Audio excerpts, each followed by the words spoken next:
when you speak to most people, they know what it is that they want, right? You ask them, what would you like? They go, I'd like this car, this house, I want to make this amount of money, right?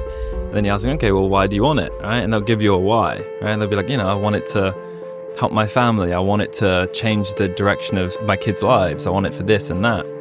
But then you ask them how, and most people are stumped by it, right? Mm-hmm. The amazing thing with this is your perfect testament to it, is that there is a proven how.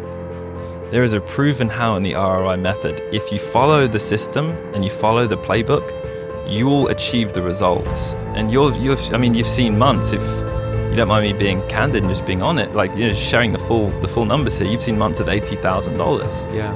And you've been promoted in the company, you've been, on meetings teaching the entire sales floor how you did what you did. And it all really came through your discipline and diligence to stick to this method. Before we jump into this episode, I'm going to ask something very easy of you. Go ahead and click that subscribe button if you haven't already. We are putting out content for the agent, for the loan officer, for the real estate professional who wants to improve their business. And without a doubt, there is going to be so many agents and loan officers that watch our content over the next few years who are going to see dramatic improvements in their business through the anecdotes, through the stories that we're going to be sharing in these podcast episodes. So without any further ado, let's jump into this one. How was it now transitioning into sales? Because this is something that obviously you're excited to do, but there's also a bit of hesitation from you, which is why you started off in the processing side, more in the operations. How was that initial transition? It was tough because you're basically jumping from a retail model to a broker model, right? So if you were a loan officer working at Rocker Mortgage, whatever, right? They would pay for your own leads. They will have leads on the table for you to call, right?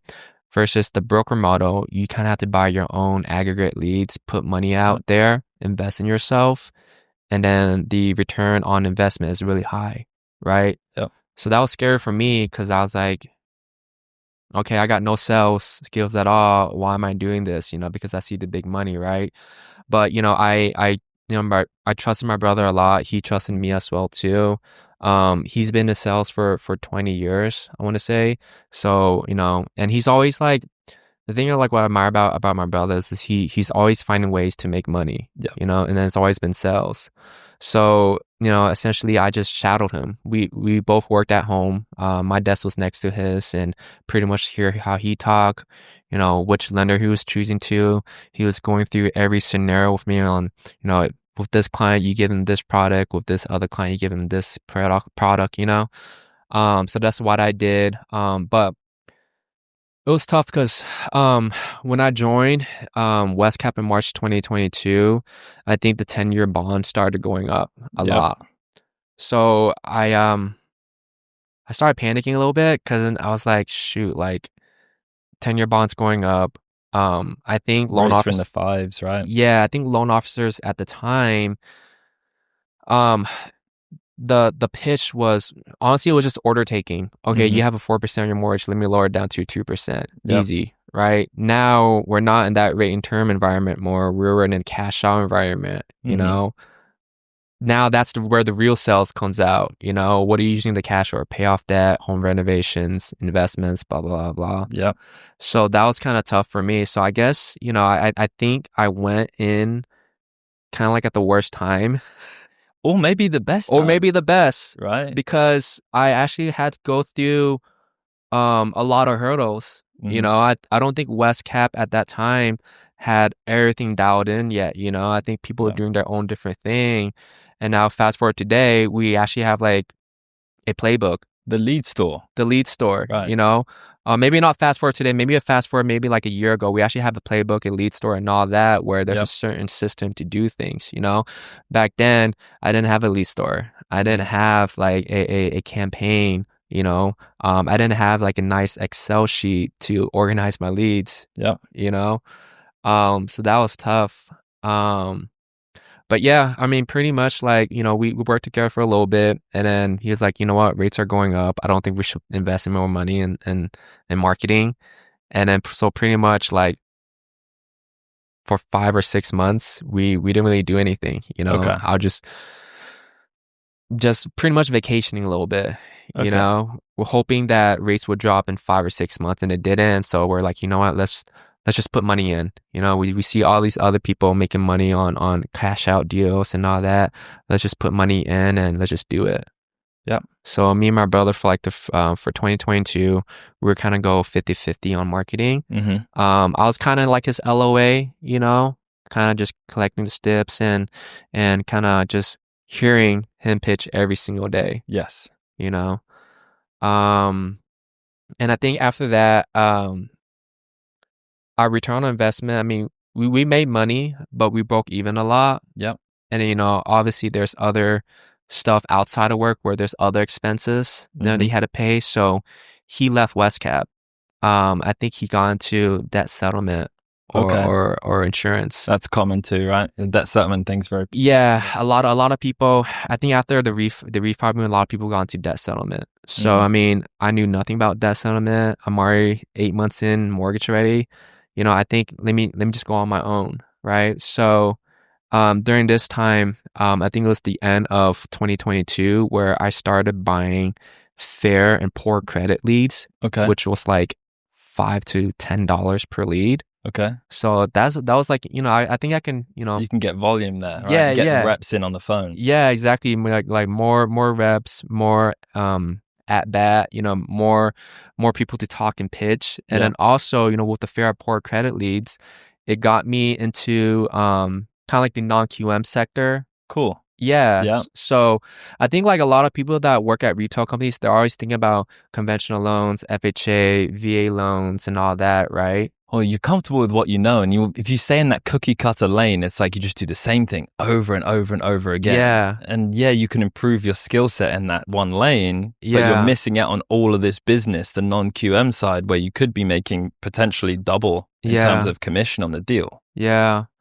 pretty much. Exactly. But I started learning a lot of non-QM stuff by just buying those cheap leads, you know. So not a lot of people know about these non-QM stuff, and then now, like, I think I'm kind of glad that I started off like that, because now, you know, if someone didn't qualify with your QM loans, like conventional FHA, VA, those things that people are comfortable with, I can get creative with how we can make this work regarding their income or whatever's on their bank statement, you know. I can find creative ways to make things work. Nice. You know? So interesting point here. So when you look at salespeople, a lot of salespeople have delusional confidence with nothing back behind it, right? So people get into sales because they go, you know what, I've got the gift of the gab and I can just sell anything to anyone. Whereas it sounds like from your perspective, it was the exact opposite entry into the business. It was, let me look and see how this works. Let me observe. And let me get my skill set to a level whereby I have so much confidence in my skills. Not only do I know the regular conventional FHA, VA piece that everyone else knows, but I now know all of this other realm of business, which is non-QM. You get so much confidence in your ability to do the job. That now gives you that ability to get on the phone and sell because you're confident in your skill set rather than just delusional confidence out of nowhere. That feels like it's kind of the angle, right? Yeah, absolutely. I mean, I think I was really blessed just learning about the broker model. You know, there's more than a handful of loan products out there. You know, I don't need to turn down people who usually feel like they would be turned down by a lot of lenders, you know. You know, I'm able to get some loan done for them, and then they're internally grateful for me for doing that. Completely. You know. So this is interesting. So we fast forward to today. One of the things that you were hesitant about at the beginning, I guess in that 4-month period that you said, you know, around 2022, 2023, when you and your brother took a little bit of a step back, you took that step back then because rates were going up a little bit and you were like, you know what, let me see what happens. Now, over the last 2 years, we've seen rates go from 6 to like 7, almost touching 8, coming back down to 7, coming down to 6-ish, 6.5. So you've seen a rate environment where it's actually increasing and we're on the higher end of it too. Like back in 2022, rates were in the 5s, 6s, touching. So we're in a worse market now, yet you're doing more deals than you've ever done.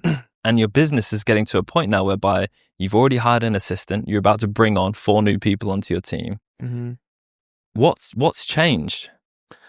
I do want to give a huge shout out to Al Bennett. He was my vice president, and then he still is my vice president, but he was a huge mentor to me. Additionally from my brother, so those two guys helped me, crafted the sales side of myself, Yep. right?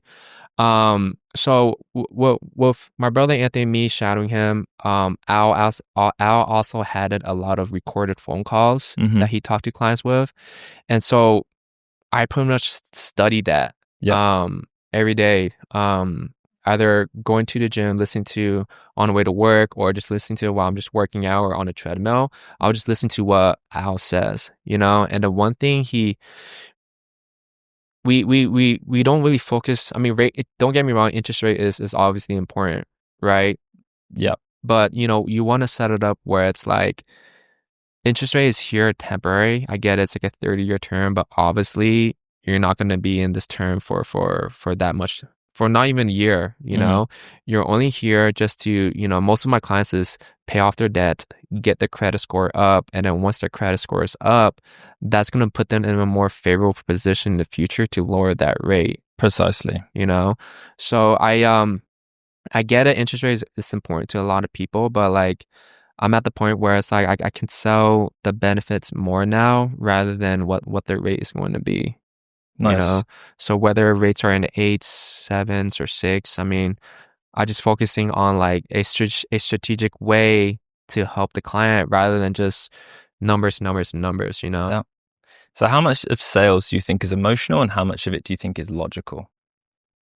The one thing I learned about Al is he empathize for the client. He feels a lot of empathy for them. Yeah. So I'm like the same thing too. I try to put myself in their shoes to see, am I gonna do this deal for myself? So that's how I always look at every client. Like, am I gonna do this deal for myself? Like, for example, if someone has like a $400,000 mortgage and they want $50K to pay off their credit card debt, I'm not gonna and they have a 2% rate on the 400, if they have a 2 or 3% rate on the current mortgage, I'm not gonna bump their rate up to 6 or 7% for that 50K, I'd rather them just give that 50K and then, whatever they want to do with that money they can, right? So, I guess there's both, empathy and logical, like empathy, I would, target more of, I guess like older clients who are on fixed income, I'm like, this is what you need to do. You're on fixed income. It's not going down. It's going to stay the same. This is what you need to do. Which is more important, your 2% unicorn rate or wiping out 50 or 60K of credit card debt? Yep. Do you sleep better at night with that or, your 2% rate? Good questions. Yeah. And these are questions that have them thinking in their mind, what's the better decision? So now that you're in this sales position, we can say that you've had multiple, high 5-figure months, which are really awesome. And you've been promoted to an executive branch manager. You have an assistant. What do you think is the biggest change that happened to your business that was a catalyst for a lot of your recent success? Honestly, I sounds super cliche, but I just really believed in myself, I kind of just remind myself how I was when I first started, the one thing Al mentioned to the team when I first started was kind of just remember where you were at before. Like if you're in a dark spot, I might have shared this, but he had some stuff with his mom and dad passing away. And then he just kind of reminds himself he doesn't want to be in that spot anywhere in a dark area. So I kind of put myself in that. I mean, for me, I was in debt a lot. So I kind of just, I guess it's the why behind things, why are you doing this? So that the reason why I'm doing it because I don't want to be in that spot anymore. Right. Yeah. So I did good in 2024, but I felt like I could do better. Like if I'm in a broker model, I should be making broker money, right? So I kind of set for a goal for myself for 2025 was that, number one, I want to get an assistant, right? Yep. Because when I get an assistant, that's going to help me increase my revenue. right? And then once I increase my revenue, I become an EBM, Mm-hmm. right? So I guess my main goal was actually hitting 300K in gross revenue, Yes. and that is gonna happen if I get an assistant. Mm-hmm. And then once I have that, sh- fuck it, let's shoot for let's become EBM. Yeah. Why not? And you hit these goals? Yeah, and I hit these goals. I hit these goals by like I think July or August of this year, That's I awesome. believe. So I'm well above 300 now. That's incredible, dude. Yeah. What would the old you think of where you're at right now? What would the you when you had, when you were buried in credit card debt, think about you right now and what you've already achieved? I was like, I honestly think that dang, because I see like these people become EBM, they're making this much money. I'm like, I don't think I'm gonna get like that anytime soon, Yeah. So I mean, yeah, it's just a blessing, to be honest. Yeah. I think I would say I work very hard for it. I mean, you got to be comfortable with being uncomfortable. Mm-hmm. Like I said, I start off as an introvert, and then like from busing to server, from processing to sales. When my brother started, getting to debt settlement, I was by myself. So I know if I'm by myself, I gotta figure out a way to perfect my craft again, Yeah. right? So I made it a thing where I would have to go to the office every day in 2024. Um, that way I can hear how other people talk, right? And then I think it was good that I went to the office because at one point we shared an office with Al Bennett, Sean Way, and Amir. Oh, I remember that. Yeah. Yeah. And where my desk was, I was like in the middle of a triangle. We had Al Bennett sitting directly in front of me, Amir over here on my right side, and then Sean Way maybe 2 rows back. Yeah. So I heard 3 VPs talking along with veterans on their team sitting next to me as well too. Yeah. So that helped out a lot. It's the proximity to success, right? If Yeah. you're around other people who are achieving great things, it's Yeah. inevitable that you're going to pick up some of these, mannerisms. You're going to pick up some of these methods that they're using to achieve those great things. Yeah. Yeah. Yeah. Very lucky, dude. Yeah. Yeah. It's I was the very environment. blessed. Yeah. And it's also a good thing that you had the motivation to come in and actually make it happen, right? A lot of people, when they get the flexibility in a broker model or any type of model where you're self-employed, where they can go, you know what, I can work from home technically, they're going to do that.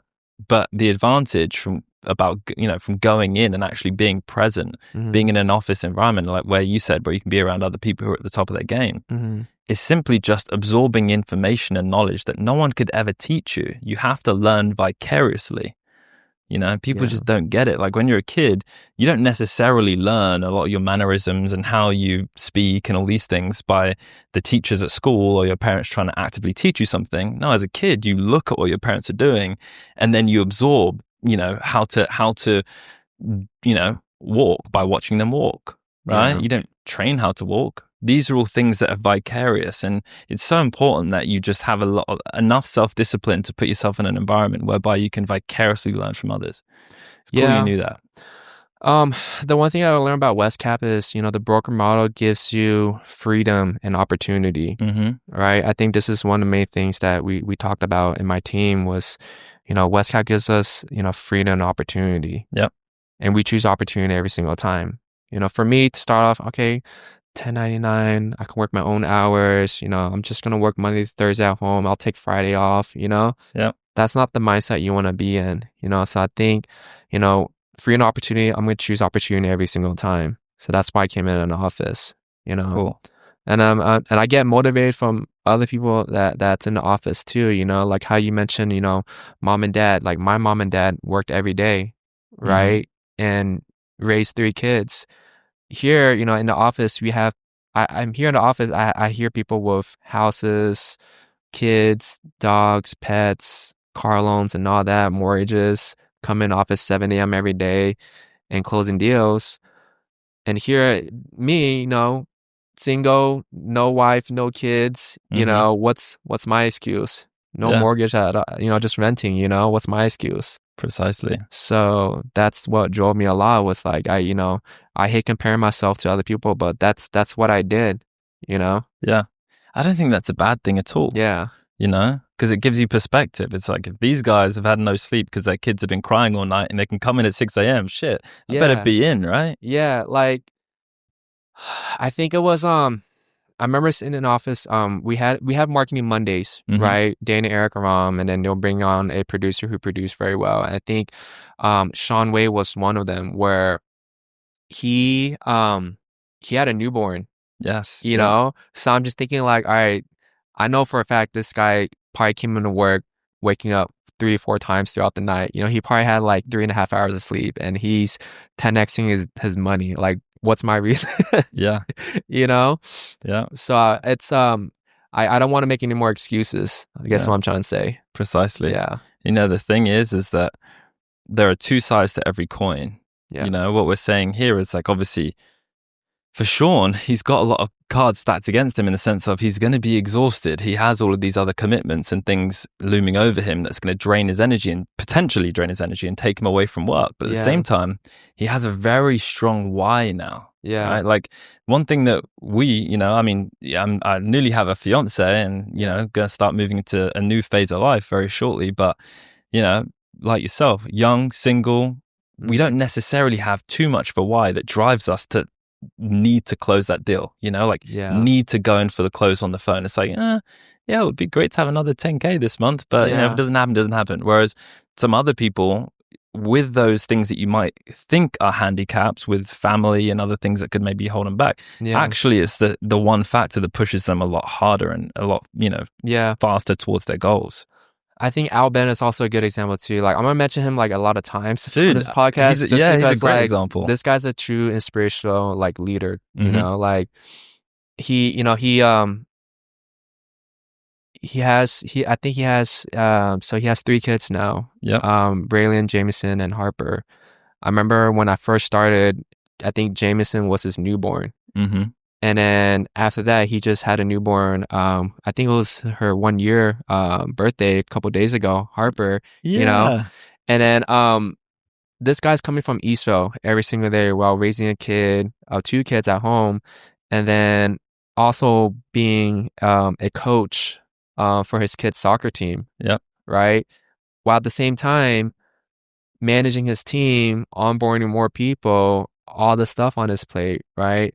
So that's like more to it, like, dude, I got no excuses. I have 0 excuses. You know, a lot of people have a lot of stuff on their plate and they're making no excuses, you know. For me, it should be the same thing too. Heck yeah. I want to ask you, so let's say someone else like you is watching this podcast or listening to it and they're in finance, because like you mentioned, you can get into finance because you can kind of almost hide behind the scenes and get into some spreadsheets and just do your job, leave and make 60K a year. Yeah. They're in finance right now and they're very able to potentially do the job of being a loan officer, which isn't that difficult from a administrative and from like a perspective of actually doing the job. I would almost argue that the hardest part of the job is the sales and managing people element. What would you say to that person who is already in finance, who is naturally leans towards being good at finance, but is kind of afraid of the sales side? How would you encourage them to get out of their shell like you have? I mean, if you want to make more money, you should get anything that's related to a house, you know, mortgage or real estate, right? Like I said, I was quiet at first, you know. The one thing that drove me a lot was just, you know, getting out of my comfort zone, you know. So if you feel okay right now being in finance, making a base income every single year, then that's fine. But you feel like there's some part of you that keeps thinking like, should I do it or should I not? Then I think you should do it, you know. You know, you're not all the way, you know, why not just be all the way in, you know, because then you never know what's going to happen, right? So if you're always thinking about it every single day, just do it. You know, that was me. I thought about it every single day. It's like a tick in my brain, you know. And then you know, I just did it, right? So if just you know, just believe in yourself. You'll be surprised on, what your capabilities are and your potential would be. Yeah. And you already have one side of the puzzle solved, right? Which is the logic side. Yeah. You're probably a lot more equipped to be able to actually do the job than most people. Because when you're managing things as an accountant, for example, there's a lot of elements to factor in. Mm-hmm. When you're figuring out someone's DTI on a mortgage, Mm-hmm. it ain't that difficult, right? Mm-hmm. Income, liabilities, whoop-de-wham, right? Yeah. So once you have the logical side of things, it's just about selling with the emotion. And like you were saying, it's just like reps, listening to people, understanding how they're going through these phone calls, like checking in and seeing, okay, like what is it that Al does that Amir doesn't do? Or what is it that Sean does that Amir does? And what's the consistency between all these people that are able to really sell? Because I think ultimately, as logical as any decision can be, the clincher, the thing that's going to really move the needle, is understanding the pain point in a client. And that just comes from empathy, like you were saying, and being able to solve the actual need, which no one necessarily is going to get any type of emotional trigger from just talking about the finances. You're saving $200 a month. You would be saving $400 a month. But what does that $400 a month mean to you? Okay, does that mean now that you can take your kids and finally put them into soccer practice? That could, completely change the relationship and dynamic you have with your son now. Yeah. Or you and your wife never really got the opportunity to go out for dinner together because you had to be saving. Well, okay, look, here's the logic, because I'm really good at that. But aside from that, right, you're saving money is saving money. But think about the experiences that you're going to have off the back of that money being saved. Yeah. And that's like it seems like you've had everything just connect and click now, and you're like in that rhythm, right? Would I be right to say that? Yeah. Yeah. Yeah, absolutely. I mean, like, it's just crazy, like, how much these people are paying in compound interest credit card debt, like they'll make extra payments too, it really doesn't really go anywhere. So they'll be like, I have like $30,000 to $35,000 credit card debt. And I'm like, all right, how much are you paying? So I'll read off the credit report. So I'll be like, look, at minimum, looks like you're paying like $800 or $900 a month. Yeah. Now let me ask you something. How much are you actually paying every month? Because I'm sure you're making extra payments. They'll say one or two things like, no, we're only making like minimum payments, or no, we do make extra payments. I'm like, how long have you been making extra payments for? Has it been going down? And they're like, it hasn't really. Yeah. So they'll tell me like, yeah, off of 30 to 35,000, they're making like $1,500 to $2,000 in credit card payment. I'm like, that's like a mortgage payment, Yeah, that's rough. That's kind of like a mortgage payment right there, Yeah. So I mean, let's just take care of all these credit card debt. It's honestly, it's like throwing money in the fire every month. Let's just take all these out, get this debt, off your mind. Now every month, you'll just have one payment to make, which is your mortgage payment, or if two payments, a HELOC or a home equity loan. Yeah. Smart. Very smart. And that's just all coming from the understanding of how these things work, which a lot of consumers aren't, made aware of, which is why they end up getting these positions in the first place. Yeah. It's pretty cool we can help people like that. Yeah. That's dope, dude. Yeah, it's there's more to numbers to it, there's more than that. Like, it's a fulfilling feeling, right? Knowing that you can help someone get out of financial debt without hurting their credit score or them breaking an arm and a leg, that's a very fulfilling that you can have. Yep. I think my main goal generally in life is just to help people, whether it be a client of mine or just building a team. I think nothing makes me feel more, fulfilling than knowing that I'm able to help someone pay off their credit card debt where they can use that extra savings to take that family out to a nice dinner. Or if I were to build a team and help them show my playbook on how I'm doing business and how they can make money every single month and take their family out, I think that's a good feeling to have too. Yeah. So I think that's one of the things I kind of want to be recognized one day is, as a leader who's able to be a part of how someone is out able to make a good memory with their family, you know? Yeah. I call it, so the playbook that we run, Mm-hmm. you know, we can call it the ROI method essentially, right? It's Mm-hmm. just money in, money out. Yeah. And the funny thing is that when you speak to most people, they know what it is that they want, right? You ask them, you know, what would you like? They go, you know, I'd like this car, this house. I want to make this amount of money, right?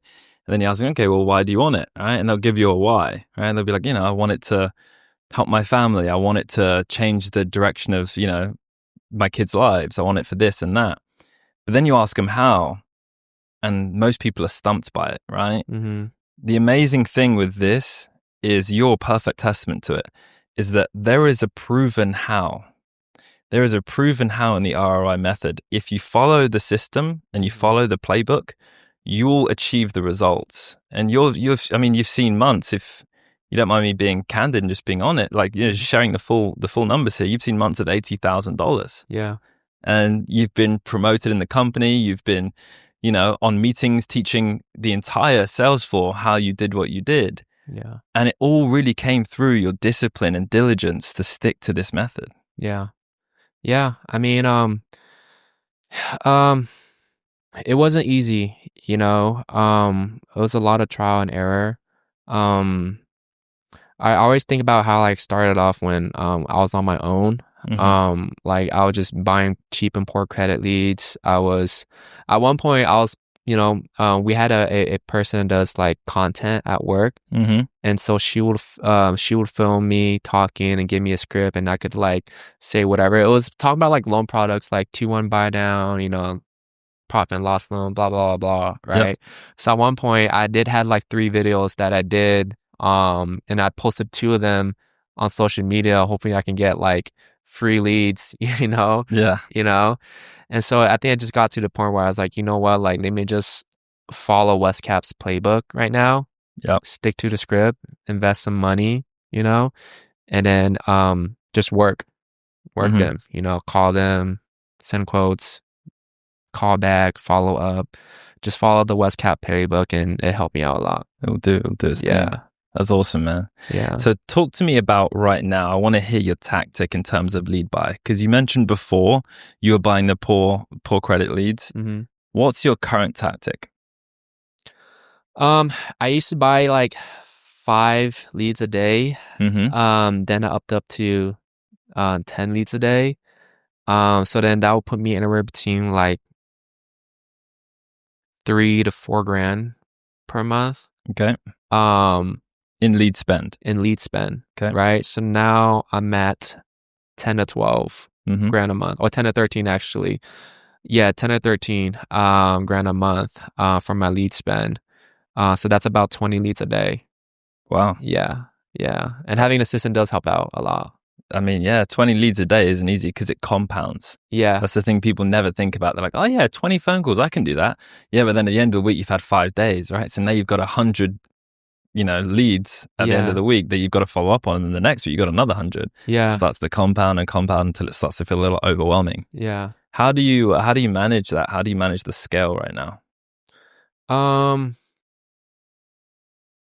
It honestly, like, shout out to my assistant Alex. She helps me out a lot. Honestly, best assistant ever. Hiring her like helped me scale my business a lot, I want to say, you know. And then with Al believing in me and, you know, pushing me to get an assistant, I think that helps out a lot. Like, she'll come in, like, she's a good assistant. Like, she'll, like, if she knows that I went out last night, she'll have coffee on the table for me already. Damn, you know? she's great. I didn't realize she was amazing. that good. Yeah, she's amazing. And then like she'll know like what to do once she comes in, right? She'll tell me like, hey, you got to call this person. Hey, I just sent out a quote for this person. Hey, do you want to talk to this person? Yada yada yada. You know? Yeah. So I mean, we have our system. Like, one of the things I do is like I'll pitch a client, request documents from them, and I'll have her kind of like follow up with them for documents. So that helps out a lot. And then the other thing is sometimes she gets in earlier than me, you know.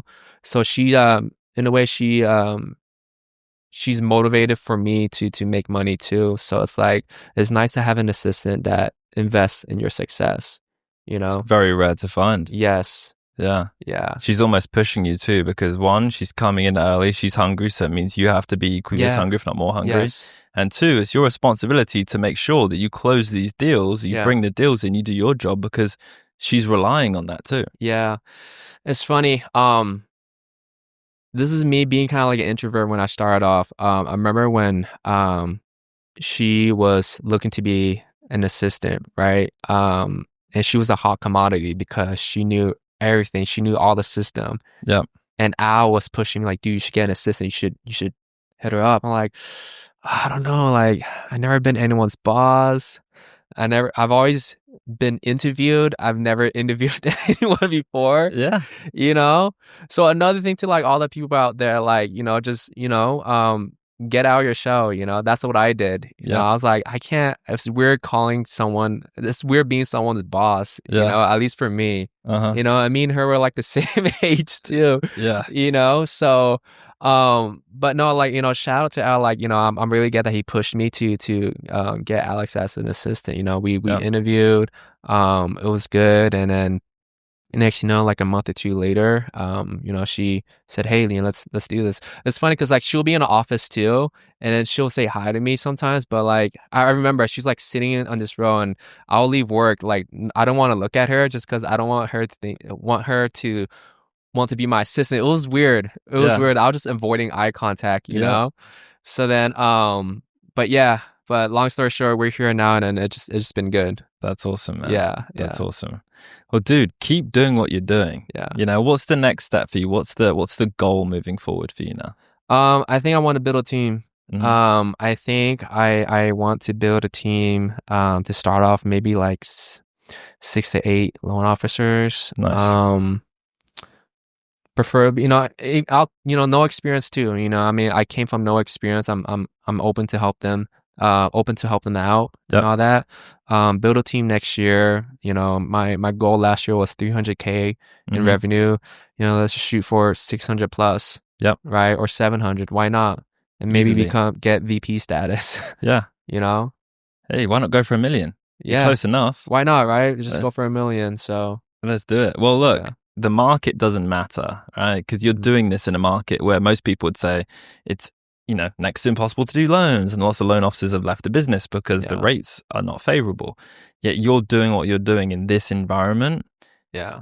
I'm not trying to say that the outer market is going to have any effect on your results, because you completely control your results in your business. But very fortunately, I have a good feeling that next year is going to be a great year for mortgage. Yeah. I feel like we'll start to see, even if rates pull back just a tiny bit, we're going to start to see a flood of applications, and a lot of them are going to be coming your way, and I can see you hitting that $1 million mark. Yeah. Super excited. So, I'll say this: it's for anyone that's new, that wants to join the broker model. Like, don't be afraid of making mistakes. You know, I've made a ton of mistakes. For anyone in mortgage that knows this, you know, I've asked the sales chat, can we do an FHA cash out refinance on an investment or secondary property? That's funny.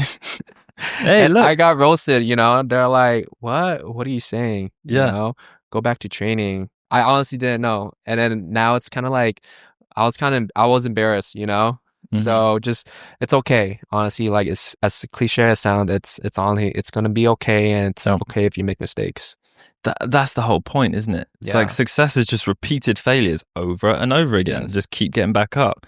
A lot of people aren't confident enough to ask that question. Yeah. Because if you feel like you're going to be look stupid, you're not going to take the risk to actually do something that could maybe benefit someone. You never know. Maybe there was a crazy guideline loophole and there was an opportunity to do that, right? Yeah. You asked the question at least. To all of sales.